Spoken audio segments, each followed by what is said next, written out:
और केंद्रीय स्वास्थ्य मंत्री डॉक्टर हर्षवर्धन कुछ कह रहे हैं, सुनते हैं।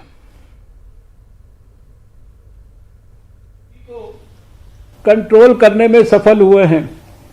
कुछ कुछ स्टेट्स के अंदर जरूर बीमारी थोड़ा सा असाधारण गति से आगे बढ़ रही है, लेकिन अभी लॉकडाउन के हम तीसरे सप्ताह में हैं। साधारणतः जो एपिडेमियोलॉजिस्ट का भी कहना है कि 2 से 4 सप्ताह तो इसके कर्व को फ्लैट होने में नॉर्मली भी लगता है। इसलिए हम जरा भी धैर्य को ना खोएं, परिश्रम के में कोई कमी ना रखें। जो टेक्निकल एंगल से जितने भी हमारे इनपुट्स हो सकते हैं उसको गहराई से हम करें, हर विषय पर पैनी निगाह रखें।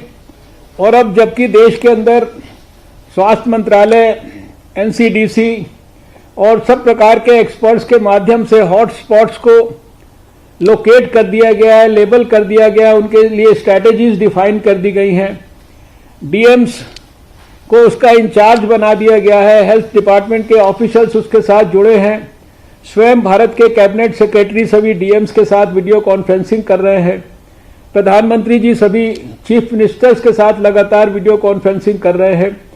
तो हमें पूरा विश्वास है कि हम सब मिलकर आने वाले समय के अंदर इस जंग में पूरी सफलता प्राप्त करेंगे। हमारे साइंस डिपार्टमेंट के माध्यम से हम वैक्सीन की खोज में भी लगे हैं। WHO के साथ मिलकर दुनिया के कुछ देश एक सॉलिडेरिटी ट्रायल वैक्सीन के लिए कर रहे हैं। आपको खुशी होगी कि भारत ने भी इस वायरस को आइसोलेट कर लिया और हम भी उस वैक्सीन को बनाने की दौड़ में जो है सारे दुनिया के साथ काम कर रहे हैं। और भी साइंस एंड टेक्नोलॉजी में इसके बारे में बहुत सारा काम हो रहा है। ये जब तक वैक्सीन जो कि एक व्यक्ति की मदद करेगी वो जब तक दुनिया के लिए उपलब्ध होगी, तब तक मेरा ये मानना है कि सोशल डिस्टेंसिंग और आज के परिप्रेक्ष्य में लॉकडाउन जैसी प्रक्रिया, ये दोनों ही मिलकर हमारे देश के लिए और दुनिया के लिए सबसे बड़ी सोशल वैक्सीन है। इसके बारे में हम जितना ज़्यादा लोगों को एम्फेसाइज करेंगे उतना आवश्यक है। ज़्यादातर लोगों ने लॉकडाउन को सफलतापूर्वक उसमें कोऑपरेट किया है, लेकिन अभी भी हर स्टेट में से टेलीविज़न के ऊपर ऐसे बहुत सारे सीन्स दिखाई देते हैं जहां ऐसा लगता है कि शायद लॉकडाउन की गाइडलाइंस को, लॉकडाउन के नियमों को, लॉकडाउन की जो वास्तव में स्पिरिट है उसका आदर लोग नहीं कर रहे या उसको समझ नहीं पा रहे हैं। मैं स्वास्थ्य मंत्रियों से विशेष रूप से ये निवेदन करना चाहता हूं कि आप अपने स्टेट में लॉकडाउन की स्पिरिट का वास्तव में 100% आदर हो रहा है, इसको सुनिश्चित करें।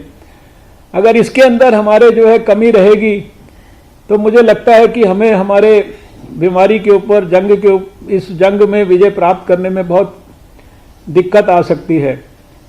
मुझे पूरा विश्वास है कि आप सब इस मीटिंग के अंदर हमारी वीडियो कॉन्फ्रेंस में संक्षेप में अपनी बात को हमें निश्चित रूप से हाईलाइट करेंगे। ऐसी बातें जो आप सोचते हैं कि जिनको बताना वीडियो कॉन्फ्रेंस में ज़रूरी है। वैसे तो बाकी बहुत सारी रिपोर्ट्स तो आप देते रहते हैं, लेकिन ऐसी चीज़ें भी हो सकती है जो दूसरे हमारे जो साथी स्वास्थ्य मंत्री हैं उनके लिए भी यूज़फुल हो सकती है। मैंने बहुत सारे स्टेट्स की बहुत सारी गुड प्रैक्टिसेस को अध्ययन किया। सबका यहाँ उल्लेख करना शायद समय के कारण संभव नहीं होगा, लेकिन सबसे मेरा अनुरोध है कि बाकी स्टेट्स की गुड प्रैक्टिसेस को भी आप अपने अपने स्टेट्स में लागू करेंगे तो हमें इस लड़ाई के अंदर और अच्छी सफलता मिलेगी। मैं अपनी स्वास्थ्य सचिव प्रीति सूदन जी से भी कहूँगा कि कोई भी 2-4 बातें जो उनको लगता है कि जो यद्यपि वो रोज़ वीडियो कॉन्फ्रेंसिंग करके हर दूसरे तीसरे दिन बातचीत करती हैं सबसे अधिकारियों से, लेकिन कोई चीज़ें अगर उनको लगता है कि इस समय हाईलाइट होनी चाहिए जो स्वास्थ्य मंत्रियों के भी ध्यान में आ जाएं, तो मुझे लगता है कि वो उसको करें। Directors and ministers of the states, my colleagues, thank you very much sir. You have very comprehensively covered everything हो रहा है। और बांग्लादेश से खबर ये मिली है कि डेंगू बहुत ज़्यादा वहाँ पर आउटब्रेक हुआ है। सो ऑफ कोर्स हम लोग सब कोविड में लगे हुए हैं, मगर प्लीज़ स्पेशली वहाँ के आसपास की states and also dengue endemic states, please थोड़ा सा ध्यान रखिएगा। एंड हमारे जो कंसर्न जॉइंट सेक्रेटरी है वो आपके साथ इन टच रहेंगी, तो ये इसको हमें याद रखना है। Just wanted to mention. बाकी सर ने प्रेग्नेंट विमेन, न्यूबॉर्न, थैलेसीमिया, जो टीबी पेशेंट्स या डायलिसिस जिनको चाहिए वो सर्विसेज मेंटेन करनी ही हमें पड़ेंगी। उसका लेटर भी मैंने आपको अलग से लिखा है, तो व्यवस्था कैसे करनी है वो भी आपको लिखा है, तो ज़रा आप उस पर ध्यान रख लीजिएगा। सर मैं सिर्फ ये निवेदन करना चाहूँगी कि अगर हम देखते हैं तो महाराष्ट्र, तमिलनाडु, दिल्ली, राजस्थान, तेलंगाना, उत्तर प्रदेश, केरला, आंध्र प्रदेश, मध्य प्रदेश और गुजरात, ये हमारी in that descending order that I have read, ये स्टेट्स हैं जहाँ से हमें ज़्यादा केसेस आ रहे हैं।